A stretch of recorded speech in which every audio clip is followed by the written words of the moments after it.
लगे हैं? वसुधैव कुटुंबकम, यह सनातन धर्म की एक पुरानी विचारधारा है।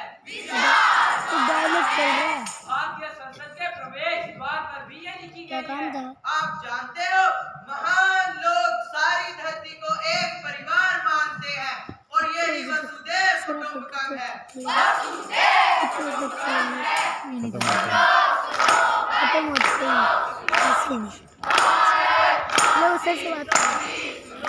जी,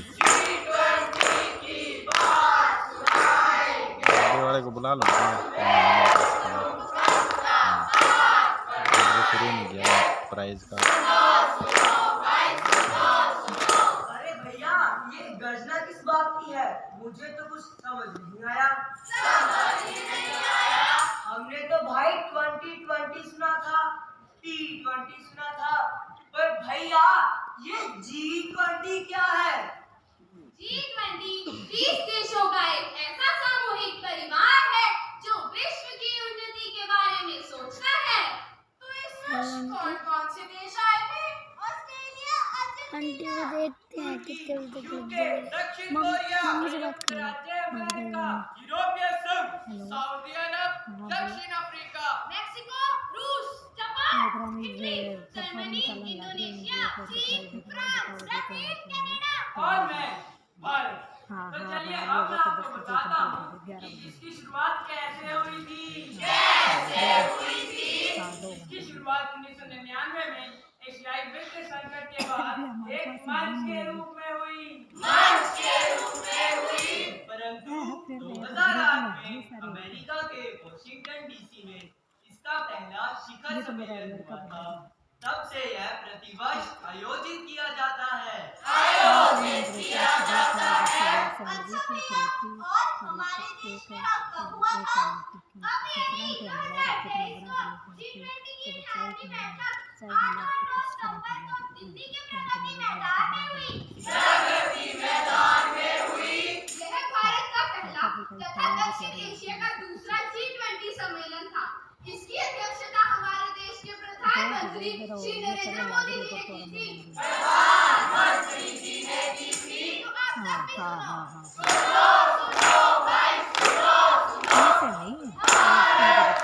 भी सुनो।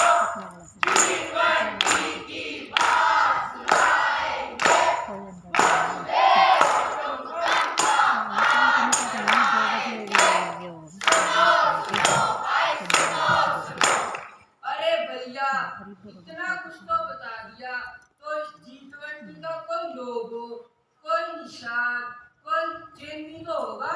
जी जनाब, इसका लोगो बहुत खास है। हताशा में आशा का संदेश देता है। G20 का लोगो इसमें एक कमल का फूल है और जो इसमें 3 रंग है वो देश के तिरंगे से लिए गए हैं।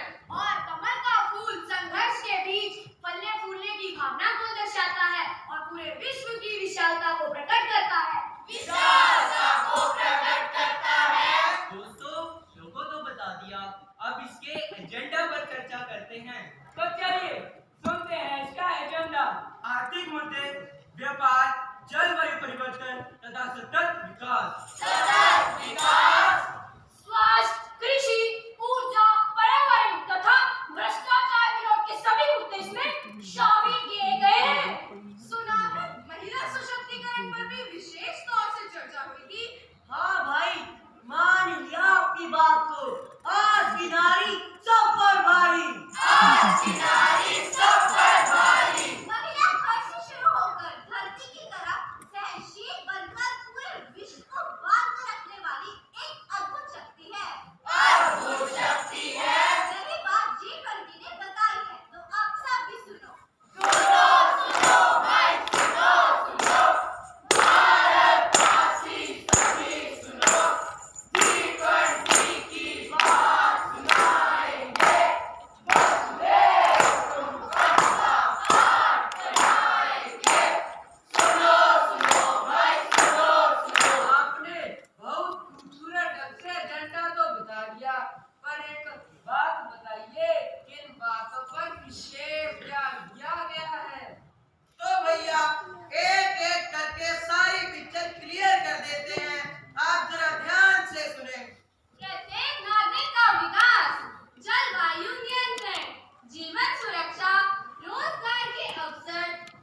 बिजली की सुरक्षा तथा लघु उद्योगों को बढ़ावा, ये सभी चर्चा के मुख्य विषय थे। और कोविड-19 के बाद जो विश्व विकास की पटरी से उखड़ चुका था, अब उसी मानव जाति को उभारने का प्रयास किया जाएगा। नई तकनीक, शिक्षा, कृषि का विकास और ऐसी नवीन नीतियों पर चर्चा हुई जिससे 21वीं सदी की हर चुनौती का सामना करने में यह बैठक कारगर सिद्ध होगी।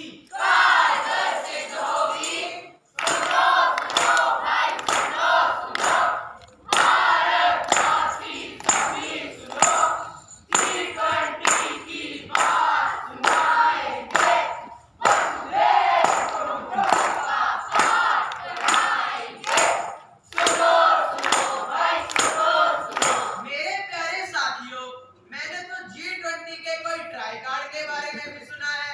क्या आपने भी सुना है? हर साल जो देश G20 की मेजबानी करता है, वो पिछले अध्यक्ष और आने वाले अध्यक्ष के साथ मिलकर काम करता है। इसे ट्राई कार्ड कहते हैं। साथियों, G20 की चर्चा तो बहुत हो गई। क्या विश्व के किसी गंभीर मुद्दे पर भी चर्चा हुई थी?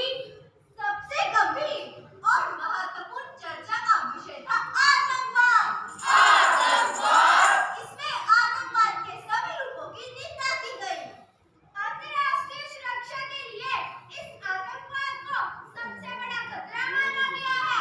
आतंकवादी समूहों को आर्थिक और राजनीतिक समर्थन न देने पर जोर दिया गया है। तो आप सब भी सुनो।